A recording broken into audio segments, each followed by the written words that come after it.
Welcome to the AFR Saints channel, where we provide you daily content on your favorite team, the New Orleans Saints. Do us a favor and hit that subscribe button. Be sure to leave your comments below and smash that like button. Who dat?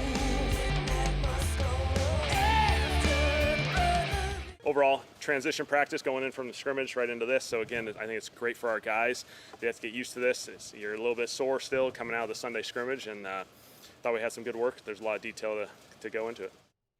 Good opportunity in Saints training camp right now to step back and assess as the team hits the road now to LA for some joint practices with the Chargers, and then, of course, the first preseason game. Fletcher Mackel, WDSU, good enough to join us for a couple of minutes. Hey, man, how are you? I'm good, Matt. Thanks for having me. Appreciate it. Our pleasure.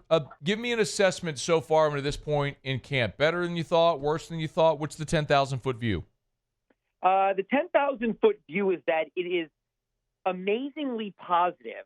That is a former player with a lot of former players on his staff. Kellen Moore played in the league. Doug Nussmeier played in the league. Scott Tolzien, the quarterback's coach, played in the league. They have other coaches who played in the league. They seem to have the pulse of what the players want.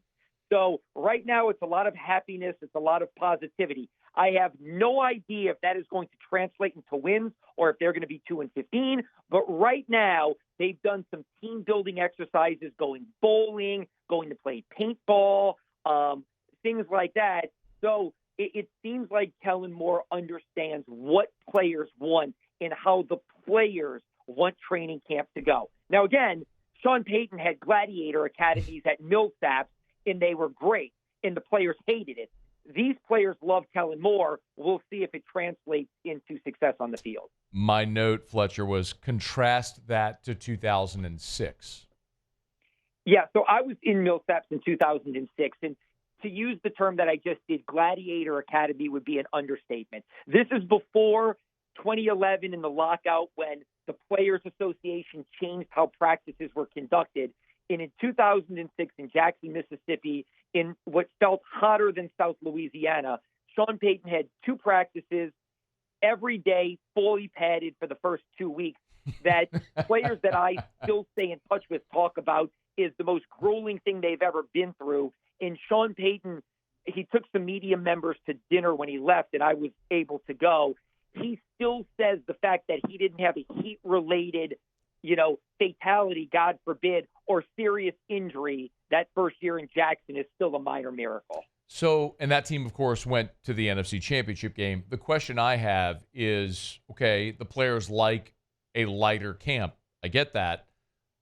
Is it actually going to net a positive result? And Fletcher, positive result doesn't necessarily mean wins on the field. What do you think? Look, I'll say this. I do think that this staff seems to have a better, grasp, I used that term before, of what the players want. They're threading the needle with understanding they have veterans that are probably on their last leg. DeMario, Cam, Alvin still has tread on the tires, but he's a guy that's in his 30s now at running back. That is not a good thing. And then you've got a lot of young players.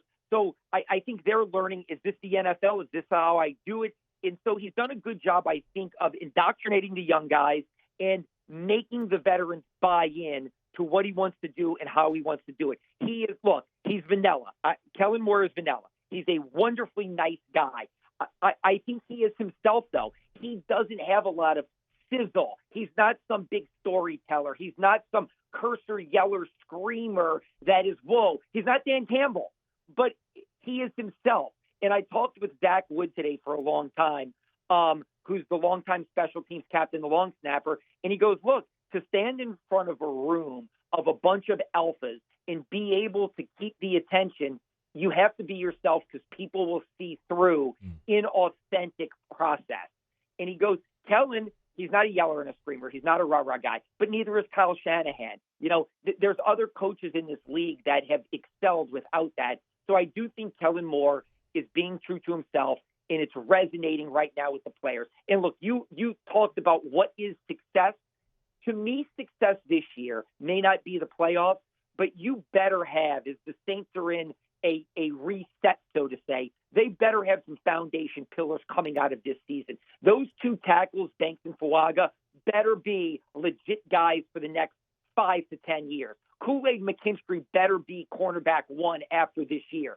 You need to have potentially Tyler Shough as your quarterback, going forward, not saying, boy, we went 2-15 and we got to restart now with Garrett Nussmeier or whoever the quarterback in the draft is going to be. I think 5, 6, 7 wins and some solid foundation pillars that can be part of a big step forward in 26 or 27. That's success for this team. He's on Twitter at Fletcher WDSU. Give him a follow. Is there a player or position group that appears to be better right now than you thought when they opened camp?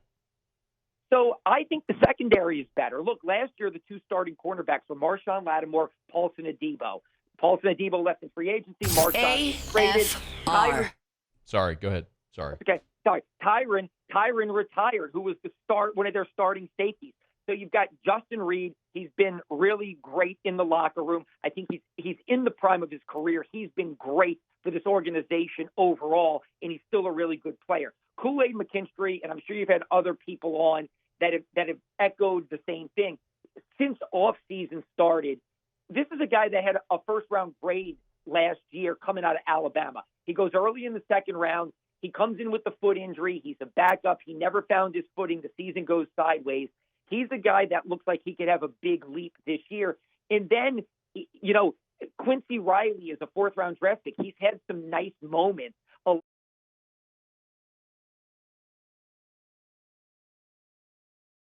How to make plays in practice. But the secondary has made some plays. So I think what was a big question mark, at least it looks like in practice it's been answered. Now, when they start playing, Josh Allen in a Kyle Shanahan offense in week 2, they're certainly going to be tested. But the secondary has impressed me a little bit more than I thought they were going to. All right, flip it around. Position group that you thought might be further along than they are right now. Yeah, I would probably say the quarterbacks, to be honest with you. I thought one of these guys would have distanced themselves just a little bit. And don't believe everything you read on social media. Spencer Rattler and Tyler Shough are a hell of a lot closer than the stands for either of them, on social media want you to believe. Look, there was a big group out there that thought Jameis is the man. He's going to have an awesome season. And I love Jameis as a person, but all this hyperbole on social media was a bunch of BS. I've been to these practices. I like Spencer Rattler. I like Tyler Shough. Spencer Rattler is not winning this competition, running away with it. So if anybody tells you that's not the case. I'm not saying he hasn't had more consistent production than Tyler Shough, but they are not that far apart. And just remember, Tyler Shough is the guy that Kellen Moore drafted. So if it's close, tie goes to me to Tyler Shough. And I also think whichever young quarterback they pick, they've got to give runway to. So to me, whichever guy it is, don't think it's going to be, they start week 1 and maybe they don't start week 2. Or they start the first month of the season and it's difficult and then we get a different look. I think whichever young quarterback that they start, be it Spencer Rattler or Tyler Shough, because I think Hayner's out of the race at this point, I think they're going to get to the bye in week 11. And they're going to give them a ton of opportunity. Look, Bo Nix was terrible his first 2 games last year. His first month, he was quite unspectacular, and then it clicked for him. So even Jaden Daniels didn't come out the gate, like the way he finished last season. So I think whichever young quarterback they go with, they're going to get runway. But I thought at this point in training camp, one of those guys may have pulled ahead of the other one, and they are still, while Rattler is probably a little ahead of Tyler Shough, neither one has distanced themselves. So maybe this Sunday in the preseason game, one of them pulls ahead and we know which one will be the starter. You looking for anything in particular with these joint practices ahead of the preseason game Sunday? Well, there is no joint practice. That's the crazy thing. Oh, they're just practicing in L.A. Right. They're just going out there. So I like joint practices. That's the one thing I'm disappointed at since you used that term. I remember going out there and covering the joint practices when it was the Chargers in the St. Philip Rivers Drew Brees. That's where I think teams get a ton of great work, even more than the preseason games. The joint practices, look, a few years ago when the Saints went to Green Bay against the Packers, that was great work to practice against another team where you can script some things, where you can go unscripted. Joint practices, to me, are far more important sometimes than preseason games. So I wish the Saints were having joint practices, but I really feel like for the first time in a long time, the preseason games, especially the first couple, are going to be like inflection points and real critical junctures for a lot of these guys. Look, Clyde Edwards-Helaire is one of those guys. We know it's Alvin Kamara, but there's 5 or 6 guys behind him, and it's a jump ball for who's going to be running back 2, 3, and 4. There's, defensive line rotation that they have to figure out. There's a linebacker rotation after Werner and DeMario that they have to figure out. And then, of course, the quarterback. It's going to be some intense competition, at least from the Saints, in the preseason. He is Fletcher Mackel, WDSU. Get him on Twitter at Fletcher WDSU. You heading out to L.A.? Sharif is going. So Sharif Ishak, my coworker here at WDSU, who you know very well, is going out there. And funny story here, Matt. I know I'm sorry if you're trying to wrap me up here. You're good. Sharif is like the greatest worker ever. And we've been together now. I've been here 23 years. He's been here 12 years. So we've been together for 12 years. Sharif is so quirky. He's like, I hate going to New York. It's like, that's cool. I'll go cover the Heisman. And when the Pelicans draft Zion, and he's like, I hate going to L.A. in the traffic. He loves like Omaha and Tampa and Charlotte. And I'm like, dude, you take it. You go to those places. And then last year, I was in Paris, luckily covering the Olympics. So he went out there, and then he's like, Southern California isn't that bad. The 405 isn't as bad. So now he loves Southern California. So now it's Southern California Sharif year 2. I love it. So good. Sharif's just the worst. You should fire him immediately. Fletcher Mackel, thank you, man. We appreciate it. All right, Matt. Thank you. Be well.